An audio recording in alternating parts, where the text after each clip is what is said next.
आज विपक्ष ने एक सुर में मोदी सरकार की कश्मीर नीति को फेल बताया है। सबसे पहले आपको दिखाते हैं कश्मीर का सियासी महाभारत।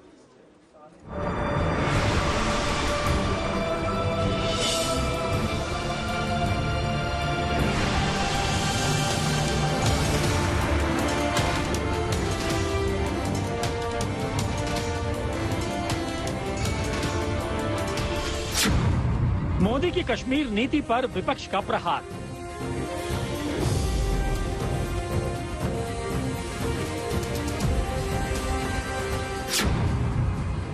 ओवैसी का आरोप, फेल है शाह का प्लान कश्मीर।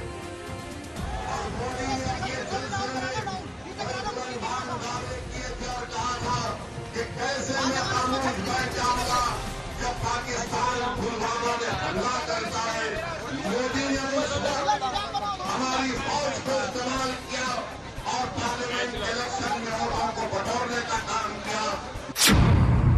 शिवसेना का सीधा वार, नाकाम है मोदी सरकार।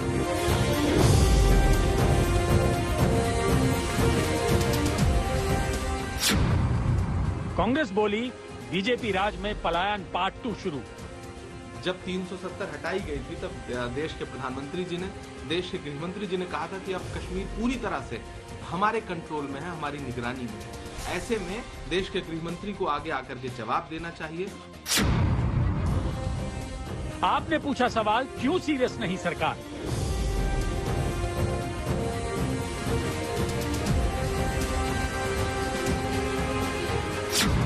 कश्मीर पर आर पार क्या करेगी केंद्र सरकार? स्पेशल स्टेटस हटा दिया जाए तो हालात सुधरेंगे, ये संघ परिवार का पहले से कहना था। 7 साल से मोदी जी की देश में सरकार है, कश्मीर के हालात नहीं सुधर रहे हैं, पूरी नाकामी केंद्र की सरकार की है। क्या कांग्रेस, क्या शिवसेना, क्या आम आदमी पार्टी, क्या AIMIM? कश्मीर घाटी में जारी टारगेट किलिंग पर विपक्ष ने मोदी सरकार की नीति और नीयत पर बड़ा सवाल किया। पूछा, बीजेपी राज में कश्मीर में बेगुनाहों की हत्याओं पर केंद्र सरकार का मौन व्रत कब टूटेगा? सबसे पहले सुनिए ओवैसी ने कैसे चीन, पाकिस्तान और कश्मीर के मुद्दे पर मोदी सरकार को घेरा। जब पुलवामा पाकिस्तान ने किया तो मोदी ने कहा था घर में घुस के मारेंगे, हमने कहा मारो घुस के, मगर अब चीन हमारे घर में घुस के बैठा है, कुछ ही नहीं कर रहा। डेमचाक में, डेपसांग में, हॉट स्प्रिंग में चीन बैठा हुआ है, उत्तराखंड में चीन, भारत में जैसा चमन में टहल के आता है, आके तोड़ के जाता है, अरुणाचल में चीन आता है, कुछ नहीं कर रहे भारत के प्रधानमंत्री। भारत के प्रधानमंत्री चीन के बारे में बोलने से डरते, ऐसा लगता है कभी कभी चाय में भी चीनी नहीं डालते, नहीं चीन निकल जाएंगे। और तीसरी बात, हम भारत के प्रधानमंत्री से यह पूछना चाह रहे, मोदी जी 9 फौज के सिपाही हमारे बहादुर मारे गए। कितने? 9 फौज के सिपाही मारे गए और 24 तारीख को इंडिया पाकिस्तान का T20 होगा। आरोप यही है कि कश्मीर के अंदर से लेकर देश के बॉर्डर तक मोदी सरकार की पॉलिसी फेल है। विपक्ष का कहना है कि मोदी सरकार ने वादा कश्मीर में शांति बहाली का किया था, लिहाजा मौजूदा बदहाली के लिए जिम्मेदार भी केंद्र सरकार ही है। जब खुद ही भारतीय जनता पार्टी के लोग कहने लग जाएं कि आतंकी हमले बढ़ रहे हैं और सरकार विफल रही है, तो कहीं ना कहीं प्रश्न चिन्ह उठता है कि केंद्र की सरकार, जो एडमिनिस्ट्रेटर्स हैं जम्मू एंड कश्मीर में, वो लोग क्यों हाथ पे हाथ रखकर बैठे हुए हैं? और सच्चाई क्या ये नहीं है कि पुलवामा अटैक भी जम्मू कश्मीर में हुआ था, इन्हीं के कार्यकाल में हुआ था? भारतीय जनता पार्टी और मोदी सरकार पूरी तरह से कश्मीर में, वहां चाहे हमारे कश्मीरी पंडित भाई बहन हो, चाहे वहां हमारे सिख भाई बहन हो, और चाहे वहां हमारे मुस्लिम भाई बहन हो, उनकी सुरक्षा में पूरी तरह से फेल हुई है। बड़ी शेखी बघेर कर 2 साल पहले उन्होंने जम्मू कश्मीर की सत्ता ली थी, पर आज कश्मीर दोबारा से 1980 और 90 के दशक में पहुंच गया है। हाल ही के कुछ दिनों के अंदर उग्रवादियों ने एक संदेश दिया है कि वहां पे बाहर के, मतलब जम्मू कश्मीर के बाहर के लोगों के साथ इस तरीके का व्यवहार होगा। मुझे लगता है केंद्र सरकार को इसको बहुत ज्यादा सीरियसली लेना चाहिए। विपक्ष के वार के पीछे सबसे बड़ा हथियार प्रधानमंत्री नरेंद्र मोदी और गृह मंत्री अमित शाह का वही बयान है जो आर्टिकल 370 और 35 से हटाने के बाद दिया गया था। जम्मू कश्मीर और लद्दाख के लोगों को विकास से और समान अधिकारों से वंचित रखा था। इस स्थिति का लाभ आतंकवाद और अलगाववाद बढ़ाने वाली ताकतें उठा रही थी। अब भारत के संविधान ने जो अधिकार बाकी भारतीयों को दिए हैं, वही अधिकार जम्मू कश्मीर और लद्दाख के लोगों को भी मिल गए हैं। बीते चंद दिनों में जम्मू कश्मीर से आने वाली तस्वीरें भयावह हैं। बस स्टेशन से लेकर रेलवे स्टेशन तक पलायन के शिकार बने गैर कश्मीरियों की भीड़ मौजूद है, तो दूसरी तरफ घाटी में अब भी दहशतगर्दों और सुरक्षा बलों के बीच इनकाउंटर जारी है। सवाल यही है कि दहशत और डर के बीच कश्मीर में अमन चैन कब लौटेगा। श्रीनगर से अशरफ वानी के साथ जम्मू से सुनील जी भट्ट, आज तक। AIMIM चीफ असदुद्दीन ओवैसी की तकरीरों को लेकर कई बार सवाल उठाए जाते हैं, लेकिन कश्मीर को लेकर ओवैसी ने मोदी सरकार से 3 तीखे सवाल किए हैं। ओवैसी के सवाल पर मोदी सरकार के मंत्री ने क्या जवाब दिया, इसे आपको सुनना चाहिए। मोदी जी, 9 फौज के सिपाही हमारे बहादुर मारे गए। कितने? 9 फौज के सिपाही मारे गए और 24 तारीख को इंडिया पाकिस्तान का T20 होगा। मोदी जी, क्या आपने नहीं कहा था कि फौज मर रही है और मनमोहन सिंह की सरकार बिरयानी खिला रही है? 9 फौज के सिपाही मर गए तो आप T20 खेलेंगे। पाकिस्तान कश्मीर में T20 खेल रहा है भारत के लोगों के जानों से। आतंकवाद के मुद्दे पर कभी भी इस तरह की गंदी और घटिया पॉलिटिक्स नहीं की गई है। देश सुरक्षित हाथों में है, किसी को भी भय और भ्रम फैलाने की कोशिश नहीं करनी चाहिए। हमारे सुरक्षा बल सक्षम हैं आतंकवाद के खात्मे के लिए भी और आतंकवादियों के आकाओं के खात्मे के लिए भी। लेकिन अनफॉर्चुनेटली कुछ लोग ऐसे हैं कि जब हमारे सुरक्षा बल सर्जिकल स्ट्राइक करके आतंकवादियों का सफाया करेंगे तो सीमा पार से सबूत मांगा जाएगा, यहां से सवाल होगा, सबूत और सवाल की जुगलबंदी शुरू हो जाएगी। बिहार के करीब काम करने वालों का कत्ल हो रहा है, टारगेटेड किलिंग हो रही है। क्या कर रही है आईबी, अमित शाह? इंटेलिजेंस क्या कर रहा है कश्मीर में? हथियार आ रहे हैं और आप क्या मैच खेलेंगे? पाकिस्तान के पास से टेररिस्ट आ रहे हैं। कौन सा सीज फायर आपने किया LOC पर? क्यों किया आपने ऐसा सीज फायर किया कि ड्रोन से हथियार आते हैं? देश सुरक्षित हाथों में है। देश के लोगों की सुरक्षा सरकार की प्राथमिकता थी, है और रहेगी।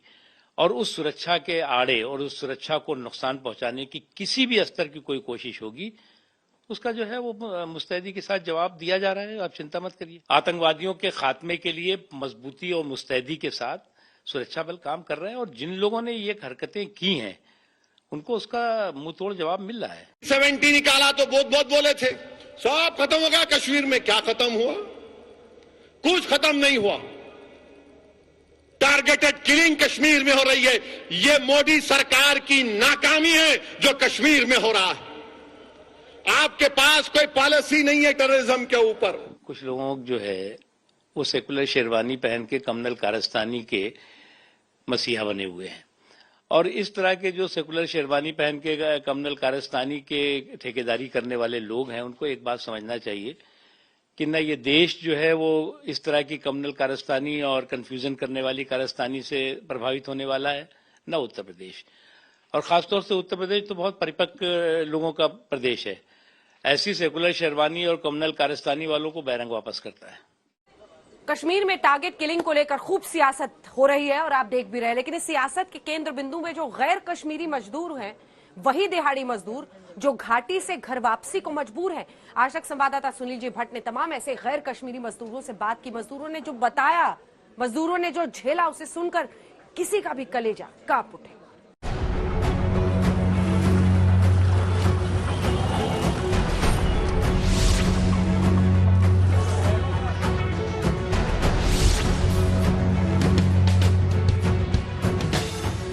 कश्मीर घाटी से मजदूरों का पलायन जो है वो लगातार जारी है। इस समय हम मौजूद हैं जम्मू रेलवे स्टेशन के बाहर और यहाँ पर आप देख सकते हैं कि जो दूसरे राज्यों के जो मजदूर हैं जो कश्मीर घाटी में मजदूरी कर रहे थे वो कश्मीर घाटी छोड़कर आए हैं। इस समय जम्मू रेलवे स्टेशन में पहुंचे हैं और अब ये अपने गांव जाना चाहते हैं। दरअसल जिस प्रकार से हाल फिलहाल में कश्मीर घाटी में आतंकवादियों ने जो है मजदूरों को निशाना बनाया है, उत्तर प्रदेश के मजदूरों को, बिहार के मजदूरों को, उसके कारण जो बाकी मजदूर वहां पर कार्य कर रहे हैं उनमें भय उत्पन्न हो गया है और अब वो है अपना सामान पैक करके जो है गाँव जा रहे हैं। पलायन की इस भीड़ में मोहम्मद कादिर भी है, रूपलाल भी है, दहशत में लिपटे इन चेहरों में ब्रिज भी है और तारिक अनवर भी। कश्मीर में आतंक की चोट से घर वापसी को मजबूर गैर कश्मीरियों में कोई दिहाड़ी मजदूर है, कोई पेंटर है, कोई गोलगप्पा बेचने वाला है तो कोई राजमिस्त्री। चंद दिनों पहले तक कमाई के लिए कश्मीर आए थे लेकिन अब जान बचाने के लिए घर लौट रहे हैं। आज आपको मोहम्मद कादिर की बात सुननी चाहिए। कादिर साहब, कौन से राज्य से आप मूलतः? पूर्णिया जिला का है। बिहार से? बिहार से। कश्मीर में कहाँ काम कर रहे थे? वनपू में। कुलगाम में? वनपू में? हाँ, ये इसमें काटपुरा में। अच्छा, कौन से जिले में? कौन से जिले में?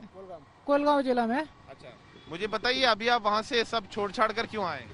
छोड़ छाड़ कर आए, बहुत लफड़ा हो रहा है, रूम सूम से मार कर निकाल रहा है, आतंकवाद सब मार रहा है वहाँ पर। अच्छा, आतंकवादी मार रहे हैं? आतंकवाद सब वहाँ पर मार रहा है, सबको, बिहारी को सबको मार रहा है, तो हम लोग भी छोड़ छाड़ के भागने चालू कर दिए। डर है मन में? हाँ, डर से भाग रहे हैं हम लोग भी। क्या बोलेंगे सर, बहुत देखते हैं खतरा है, रह नहीं सकते हैं। मकान से किराया ले लेता है, निकाल देता है, बोलता बाहर में रहो तो लोग। इसी की वजह से जो हम लोग आ गए, डर की वजह से। मन में डर है? बहुत डर है सर, क्या बोलेंगे आपको। डर है, खाना नहीं मिलता है टाइम टाइम पे, रूम में 3-4 दिन से भूखे थे। अच्छा, जो आतंकवादियों ने अभी हमला किया है मजदूरों पे और कई मजदूरों की जान गई है आतंकवादी हमले में, उसके जान गया है। अच्छा, तो आपके मन में डर है उससे? हाँ, वो चीज देख के बहुत डर है, इसलिए आ गए हम लोग जम्मू। रूपलाल ने आज तक से बातचीत के दौरान दहशत की पूरी आपबीती सुनाई जो बीते कई दिनों से उन्हें सोने नहीं दे रही। रात दिन दिमाग में बस यही चल रहा है कि कैसे अपने घर अपनों के बीच सुरक्षित पहुंचा जाए। अभी किस प्रकार का माहौल है वहाँ? बहुत खतरनाक है माहौल। हाँ, सब आदमी को मार देता है उधर, इसीलिए डर के लिए सब आदमी हम यहाँ भाग के आए हैं। आपको भी डर लगा जब वहाँ पर मजदूरों की हत्याएं हुई? हाँ, हम लोग का डर लग गया कि हम लोग का कहीं मार उड़ देगा, भाग, इसीलिए हम लोग सब अपना। अब बहुत लोगों के मन में सवाल है कि आखिर कश्मीर में अब आगे क्या होगा, क्या कोई बड़ा एक्शन होगा? इस सवाल का जवाब आज एक तस्वीर से मिला, देखिए।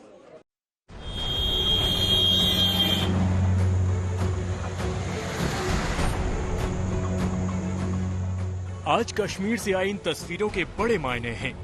इन तस्वीरों में कश्मीर में टारगेट किलिंग को अंजाम दे रहे दहशतगर्दों के लिए बड़ा संदेश है। दरअसल आज आर्मी चीफ मुकुंद नरवणे कश्मीर दौरे पर पहुंचे। कश्मीर के अंदर से लेकर देश की सरहद तक ग्राउंड जीरो पर जाकर मौजूदा हालात का जायजा लिया। आतंकवाद के खिलाफ जारी ऑपरेशन पर बड़ी मीटिंग की।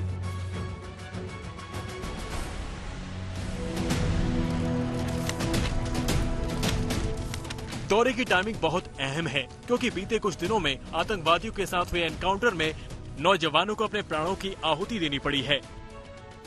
ये ऑपरेशन जो है टेररिस्ट ग्रुप्स को लेकर ये पिछले 2.5 महीने से चल रहे हैं। इनको ये समझना कि 6 दिन से चल रहा है, मेरे को लगता है कि ये ठीक नहीं है। तो ये स्ट्रेटजीज बनती हैं प्रेजेंस को देख के और वो वक्ती तौर पे जैसी होती है उसी को देख के बनाई जाती है। गैर कश्मीरियों के पलायन और टारगेट किलिंग के षड्यंत्र का पर्दाफाश करने के लिए सरकार ने बड़ा फैसला किया है। फैसला ये कि अब टारगेट किलिंग मामलों की जांच जम्मू कश्मीर पुलिस नहीं बल्कि NIA करेगी। नेशनल इन्वेस्टिगेशन एजेंसी के ऊपर अब एक बड़ी जिम्मेदारी है कि वो निकालें एक तो पाकिस्तान लिंक और दूसरा कि हाइब्रिड मॉड्यूल क्या है, क्योंकि ऐसा बताया जाता है कि आका तो शायद पाकिस्तान में बैठे हैं जो संदेश भेज रहे हैं कि किस पर हमला करना है, किसको टारगेट करना है, लेकिन दूसरी ओर हाइब्रिड मॉड्यूल है जो कि पार्ट टाइम टेररिस्ट हैं जो कि आके हमला करके फिर गायब हो जाते हैं और एक नॉर्मल लाइफ जीते हैं।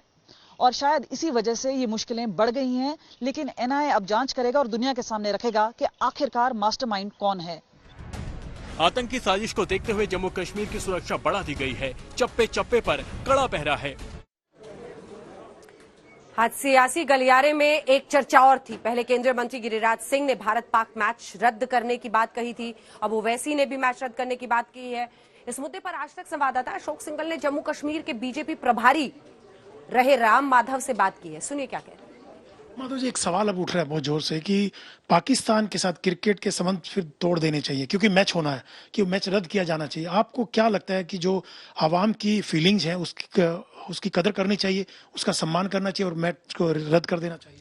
नहीं, मैं इस पर कोई टिप्पणी इसलिए नहीं करना चाहूंगा कि जो दोनों तरफ लोग, जो मुझे पता चला कि दुबई में वो मैच अक्टूबर के लास्ट वीक में होने वाला है, जो लोग उसमें शामिल है भारत की तरफ से और उधर पाकिस्तान की तरफ से भी, तो वो लोग सोच विचार करके इसको कैसे करना है, देश के जनता का मनोभावनाएं जो होती है उनके बारे में क्यों सोचना है, वही स्वयं सोचे। आप क्रिकेट प्रेमी के नाते क्या कहना चाहेंगे, आपकी क्या भावना है उसको? मैंने कहा मैं इस पर और ज्यादा कोई टिप्पणी नहीं करूंगा। कश्मीर में कट्टरपंथी टारगेट किलिंग कर रहे हैं तो वही बात बांग्लादेश की। बांग्लादेश में एक्टिव कट्टरपंथियों का गैंग लगातार हिंदुओं का शिकार बना रहा है। बीती रात भी बांग्लादेश में हिंदुओं के 66 घरों को आग लगा दी गई। हिंदुओं पर जारी हिंसा के खिलाफ आज देश भर में प्रदर्शन हुआ।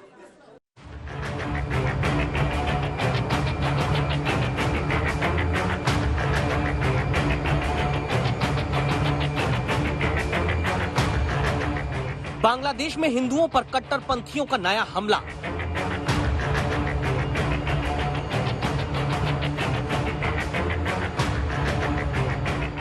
हिंदुओं पर हमले पर देश से दुनिया तक पड़ा प्रदर्शन।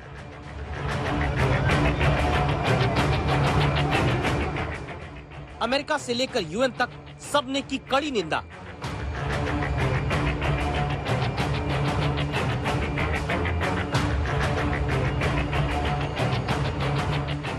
बांग्लादेश में महासंकट में हिंदू।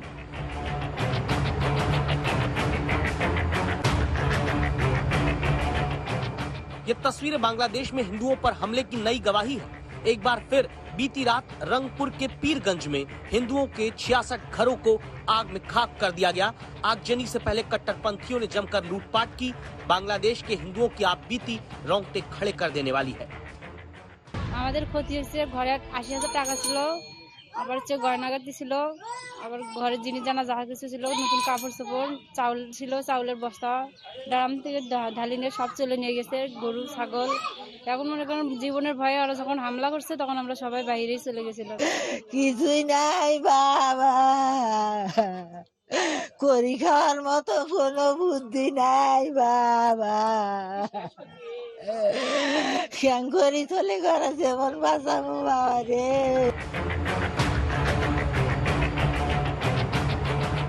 चुन चुनकर हिंदुओं को निशाना बनाया जाता है। खबरों के मुताबिक करीब 1 दर्जन हिंदुओं की हत्या हो चुकी है। कई मंदिरों में तोड़फोड़ हुई।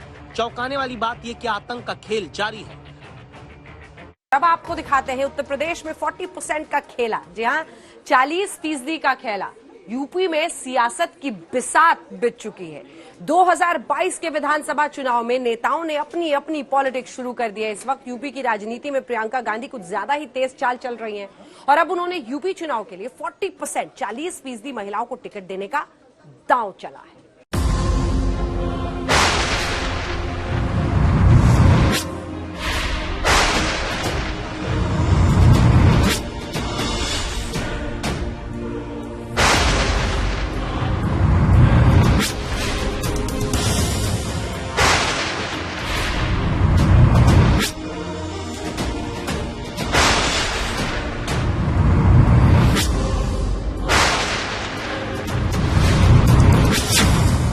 यूपी चुनाव के लिए शुरू हो गई तगड़ी पॉलिटिक्स।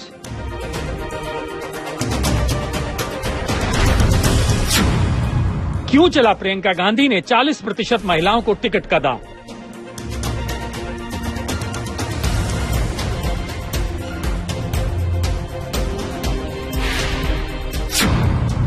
यूपी में प्रियंका गांधी कौन कौन सा सियासी कार्ड खेल रही हैं?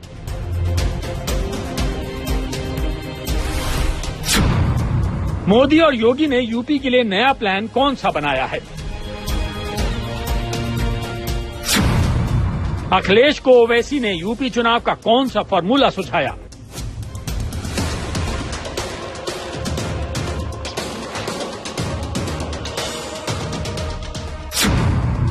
क्यों अखिलेश ने कहा कि वो यूपी में 300 सीटें जीत सकते हैं?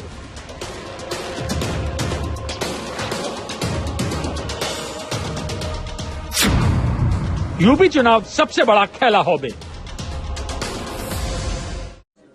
3 अक्टूबर लखीमपुर खीरी कांड, यूपी में जीप से 4 किसान कुचल दिए जाते हैं और आरोप लगता है केंद्रीय गृह राज्य मंत्री अजय मिश्रा टेनी के बेटे आशीष मिश्रा पर। इसके बाद जो पॉलिटिक्स शुरू होती है उसमें प्रियंका गांधी सबसे आगे दिखती हैं और यूपी में सियासी बढ़त को बनाए रखने के लिए प्रियंका गांधी ने अब नया कार्ड खेला है। प्रियंका गांधी ने आज ऐलान किया कि यूपी चुनाव में कांग्रेस 40% महिलाओं को टिकट देगी। आइए देखते हैं प्रियंका को ये आइडिया कहां से और क्यों आया।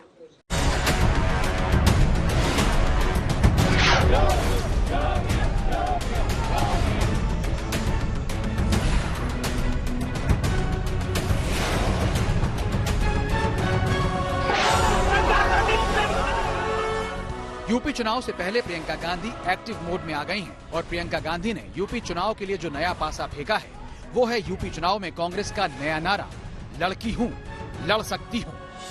इसके लिए प्रियंका गांधी ने यूपी विधानसभा चुनाव में 40% महिलाओं को टिकट देने का ऐलान किया। हमारी पहली प्रतिज्ञा के बारे में बात करना चाहती हूँ मैं। हमने तय किया है कि आने वाले विधानसभा चुनाव में उत्तर प्रदेश में कांग्रेस पार्टी 40% टिकट महिलाओं को देगी। आज हम आपको दिखाएंगे कि कैसे प्रियंका गांधी ने यूपी में अपनी राजनीति से हलचल मचा दी।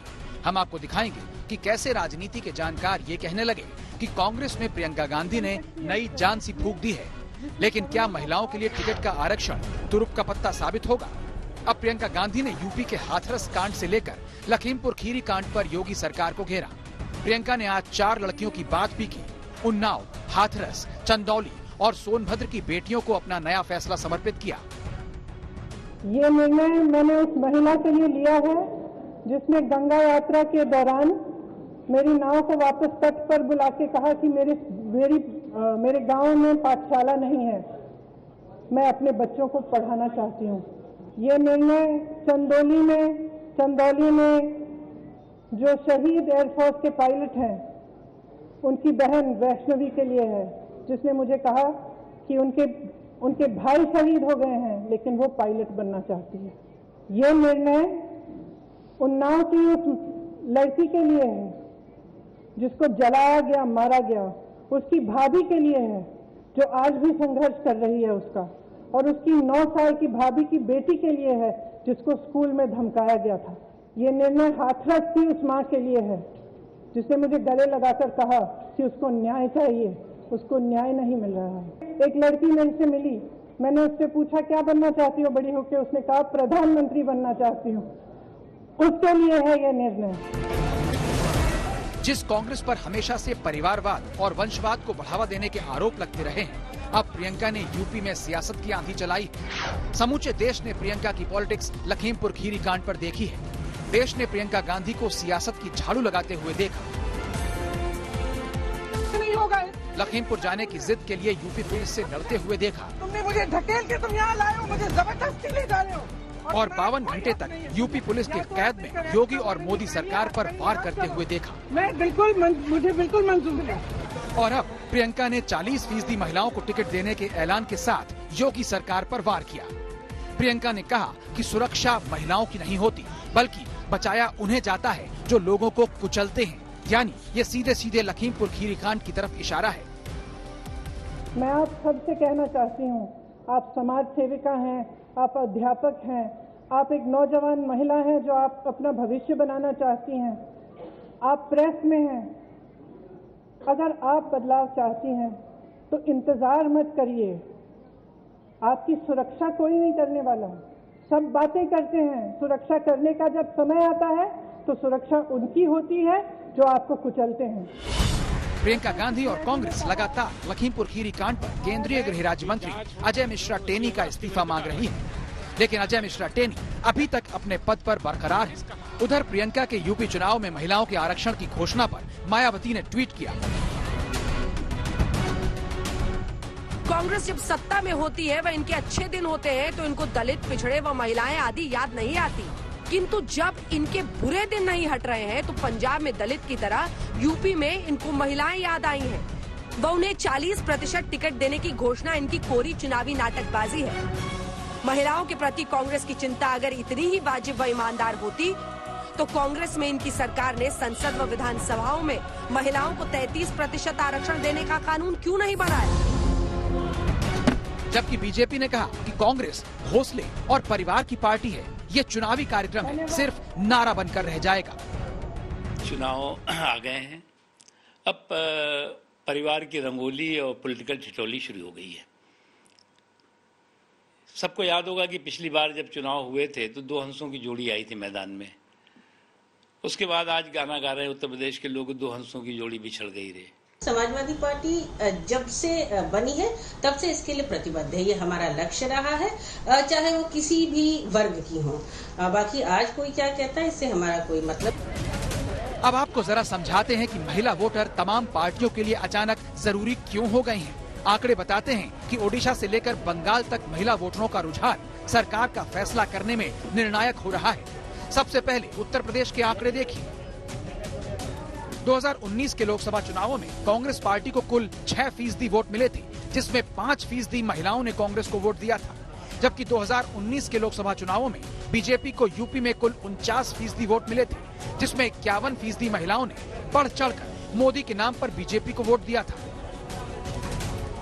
और अब प्रियंका गांधी ने यूपी में उसी नस को पकड़ने की कोशिश की है जिसे नरेंद्र मोदी अपना कोर वोटर बताते हैं। जी हाँ, देश की आधी आबादी यानी महिलाएं। लखनऊ से समर्थ श्रीवास्तव के साथ आज तक ब्यूरो। प्रियंका ने महिलाओं को टिकट में आरक्षण का दाव चला है तो प्रधानमंत्री मोदी यूपी में योगी का रास्ता क्लियर करने के लिए आ रहे हैं। जी हाँ, बीजेपी ने यूपी चुनाव के लिए पूर्वांचल में अपना टारगेट सेट किया है। पीएम मोदी 20 अक्टूबर को कुशीनगर जा रहे हैं, उसके बाद वाराणसी का दौरा होगा, क्योंकि कहा जाता है जिसने पूर्वांचल जीता उसने यूपी जीत लिया। अगर कब्रिस्तान बनता है।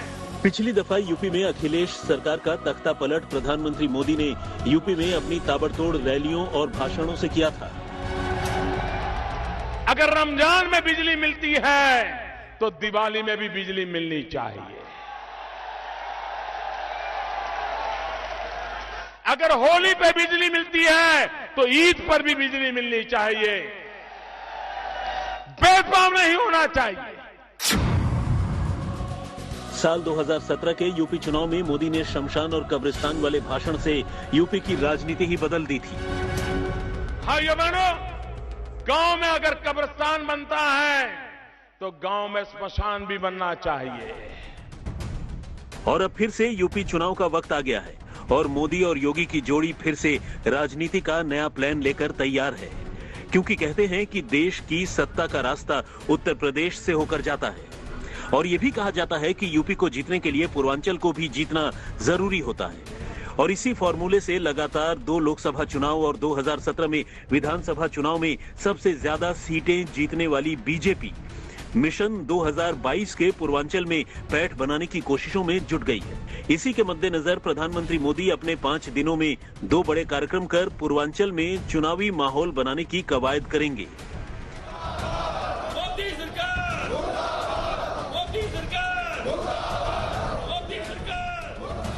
किसान आंदोलन और लखीमपुर खीरी कांड के बाद से पश्चिमी यूपी तराई बेल्ट और अवध के इलाके में सरकार के खिलाफ माहौल गर्म है।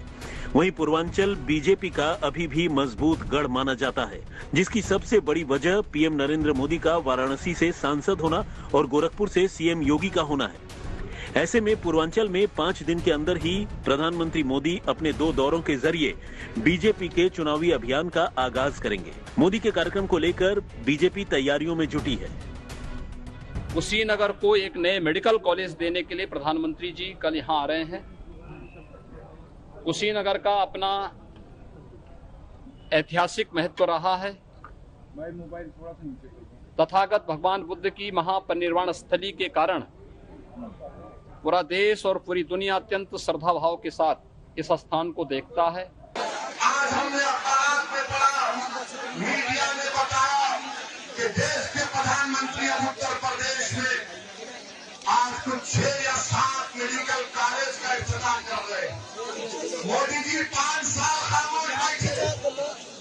हम आपको बता दें कि प्रधानमंत्री मोदी 20 अक्टूबर को भगवान बुद्ध की धरती कुशीनगर में इंटरनेशनल एयरपोर्ट का शुभारंभ करेंगे। साथ ही मेडिकल कॉलेज की भी नींव रखेंगे। इस एयरपोर्ट से पहली अंतर्राष्ट्रीय फ्लाइट श्रीलंका के कोलंबो जाएगी। इसके अलावा पीएम मोदी 478.74 करोड़ रुपए की परियोजनाओं की सौगात भी देंगे, जिसमें 116.21 करोड़ से तैयार 11 परियोजनाओं का लोकार्पण और 326.53 करोड़ की लागत से मेडिकल कॉलेज समेत 3 परियोजनाओं का शिलान्यास करेंगे। वहीं 25 अक्टूबर को सिद्धार्थनगर में मोदी यूपी को 7 नए मेडिकल कॉलेज की सौगात देंगे। सिद्धार्थनगर के बाद मोदी अपने संसदीय क्षेत्र वाराणसी जाएंगे। यहां पीएम काशी से ही आत्मनिर्भर स्वस्थ भारत योजना लॉन्च करने के साथ ही वाराणसी को 5,200 एकड़ रुपए की परियोजनाओं की सौगात देंगे। यूपी में चुनाव की तारीखों के ऐलान से पहले पीएम मोदी पूर्वांचल में 6 जनसभाएं करेंगे। इसमें केंद्र और राज्य सरकार की उपलब्धियां गिनाकर मिशन 2022 को सफल बनाने की कोशिश होगी।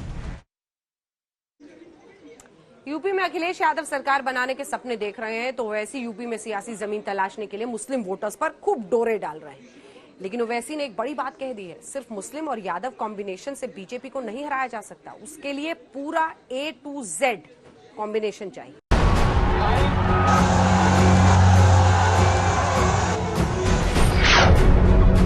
यूपी में हर कोई यही बोल रहा है कि अगर कोई बीजेपी को टक्कर देगा तो वो अखिलेश यादव हैं। और अखिलेश यादव ने 2022 के यूपी चुनावों में 300 से ज्यादा सीटों के आंकड़े का समीकरण दे दिया।